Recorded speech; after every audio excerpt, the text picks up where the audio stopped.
जय श्री कृष्णा।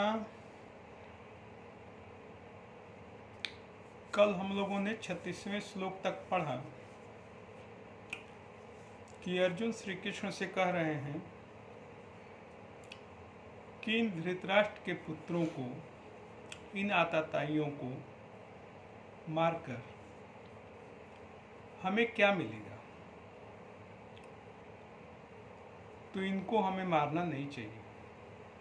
अपने ही बंधु बांधवों को, अपने ही प्रियजनों को मार करके हमें कुछ मिलने वाला नहीं है और इनको मार करके हमें कोई कल्याण प्राप्त होने वाला नहीं है, बल्कि इनके खूनों से जब अपना हाथ रंगेगा, इनके खून अपने हाथों में लगेंगे तो पाप ही होगा। तो इसलिए हमें इनको मारना नहीं चाहिए। आगे बोलते हैं कि यद्यप एते न पश्यति लोभो अपहत चेतसः कुलक्षय कृतम दोषम मित्र दोहे च पातकम। कह रहे हैं कि हे कृष्ण, लोभ और लालच के वशीभूत हुए इन लोगों को ये पता नहीं है कि कुल नष्ट होने पे क्या होता है, कुल का पाप क्या होता है, मित्र से द्रोह करने पे क्या होता है और कैसा पाप लगता है। कथम न ज्ञेयम अस्माभि पापाद अस्मान वर्तितुम कुलक्षय कृत दोषम प्रपस्य जनार्दन। कहते हैं कि हे जनार्दन, इनको तो नहीं पता, ये तो दुर्बुद्धि हैं, मूर्ख हैं, लेकिन हम लोगों को तो पता है। पापाद अस्मानि वर्तितुम, कि ये सब करने से हम लोगों को पाप होगा, इस समाज का विनाश होगा।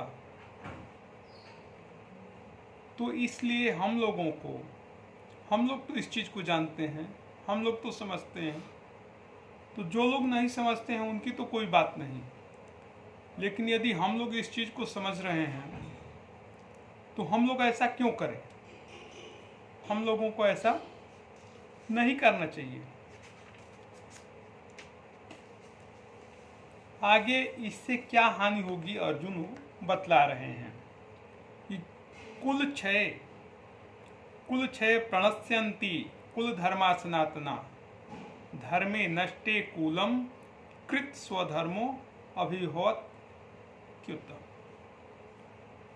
कहते हैं कि जब अपने परिवार के ही सारे लोग मारे जाएंगे, अपने बंधु बांधव मारे जाएंगे, तो क्या होगा कि कुल क्षय प्रणश्यति, अपने ही कुल का पूरा विनाश हो जाएगा। और जब पूरे कुल का विनाश होगा, खानदान का भी विनाश होगा, तो कुल धर्म, जो हमारे कुल का धर्म है, जो सनातन कुल धर्म है, उसका भी विनाश हो जाएगा। धर्म नष्टे कुलम, और जब कुल का धर्म नष्ट होगा, खानदान का धर्म नष्ट होगा, तो कृतस्न अधर्मो अभिभवत्युत, तो पूरे कुल में क्या होगा, अधर्म फैलेगा। जब कुल का नाश होगा, कुल धर्म का नाश होगा, तो कुल धर्म के नष्ट होने से पूरे खानदान में अधर्म फैलेगा। अधर्म फैलने से क्या होगा कि अधर्मा विभवत कृष्ण प्रदुष्यंती कुल स्त्रियां। अर्जुन के कहने का मतलब है कि जब सारे पुरुष मार दिए जाएंगे तो सारी स्त्रियां पुरुष विहीन हो जाएंगी।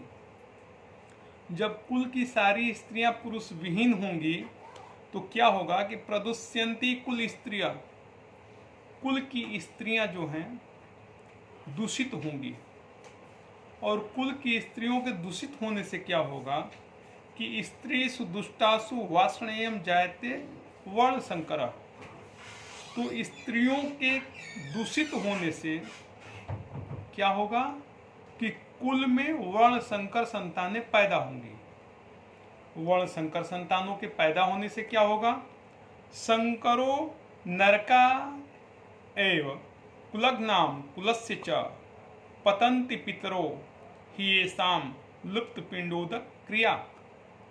वर्ण संकर संतानों के पैदा होने से पूरे खानदान में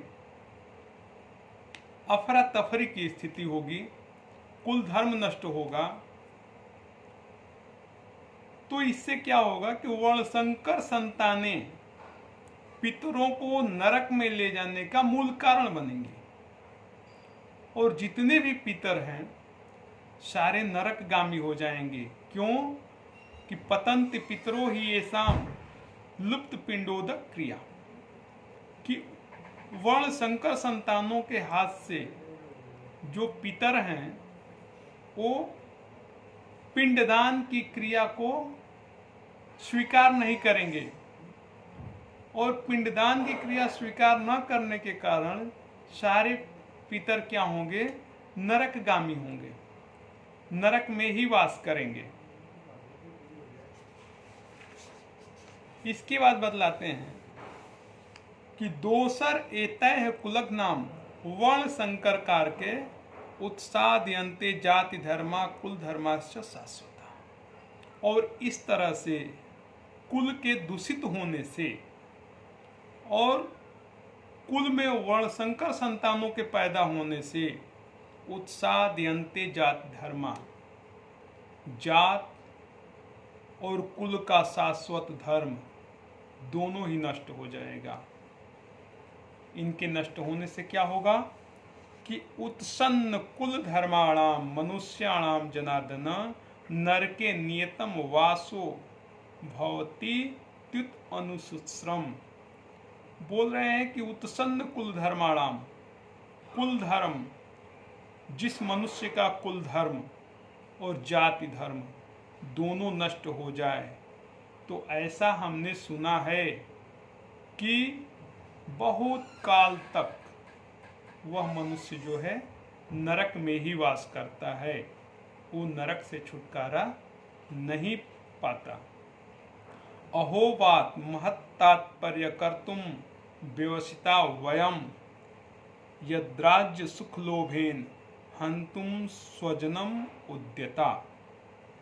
तो जब हम लोग इस बात को जानते हैं कि इसको करने से, इस युद्ध के करने से कुल धर्म का, कुल का नाश होगा, कुल का नाश होने से स्त्रियां दूषित होंगी, स्त्रियों के दूषित होने से वर्ण संकर संतानें पैदा होंगी और उन वर्ण संकर संतानों के पैदा होने से हमारे पितर बहुत दिन तक, अनंत काल तक नरकगामी बनेंगे।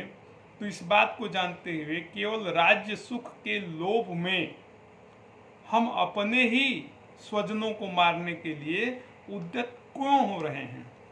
मतलब हमें ये काम नहीं करना चाहिए, ऐसा अर्जुन का सोचना है। यदि माम प्रतिकार शास्त्रम शास्त्र पाणय धार्तराष्ट्र रणे हन्युस्तन्मे क्षेमतरम भवे। और कहते हैं कि यदि माम प्रतिकार शास्त्रम, यदि मुझ जैसे जिसने शास्त्र छोड़ दिया है, शास्त्र का त्याग कर दिया है, वैसे को यदि ये धृतराष्ट्र पुत्र इस रण में, इस युद्ध में मार भी देते हैं तो इसे मैं कल्याणकारी ही समझता हूँ, इसमें मेरा कल्याण ही है। इसलिए कि यदि केवल एक मेरे मरने से सारे कुल का नाश होना बच जाए या मेरे बाण न चलाने से यदि ये युद्ध रुक जाए तो मैं ऐसा करने के लिए तैयार हूँ। मैं युद्ध करना नहीं चाहता हूँ। एवं उक्त्वा अर्जुनः सांख्ये रतोपस्थ उपाविशतः विसृज्य सशरम चापम शोक संविघ्न मानस। संजय कहते हैं कि हे महाराज धृतराष्ट्र, ऐसा कहते हुए अर्जुन ने सांख्ये रथोपस्थ उपविशत विसृज्य सरसरम चापम, धनुष बाण को नीचे रखते हुए और रथ के पिछले भाग में जाकर शोकमग्न चिंतित होते हुए और रथ के पिछले भाग में बैठ गया। ये प्रथम अध्याय गीता का आज हम लोगों ने खत्म किया। 46 श्लोक प्रथम अध्याय में हैं और इस अध्याय का नाम अर्जुन विषाद योग कहा जाता है। पहले अध्याय में अर्जुन के मन में उठने वाले जो कुल धर्म, जाति धर्म, परिवार, सगे संबंधी, जितनों से संबंधित उनके मन में भ्रम बना था, जो उनको लग रहा था कि ये करना चाहिए और ये नहीं करना चाहिए, वो सारी चीज़ें अर्जुन ने कृष्ण भगवान के सामने यथावत रखा कि हमको ऐसा नहीं करना चाहिए। ये अर्जुन की अपनी सोच थी कि हम यदि ऐसा करेंगे तो ये गलत होगा। तो प्रथम अध्याय, इसमें 46 श्लोक हैं और इस अध्याय का नाम अर्जुन विषाद योग रखा गया है। और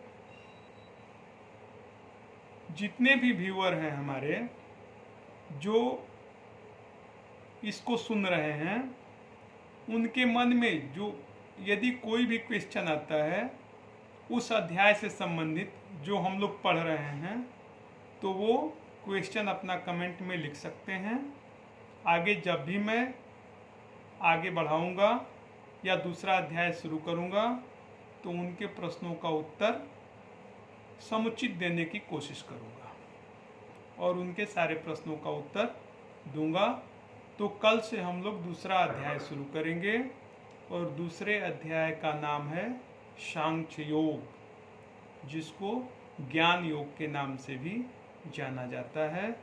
नमस्कार, जय श्री कृष्णा। कल मिलते हैं।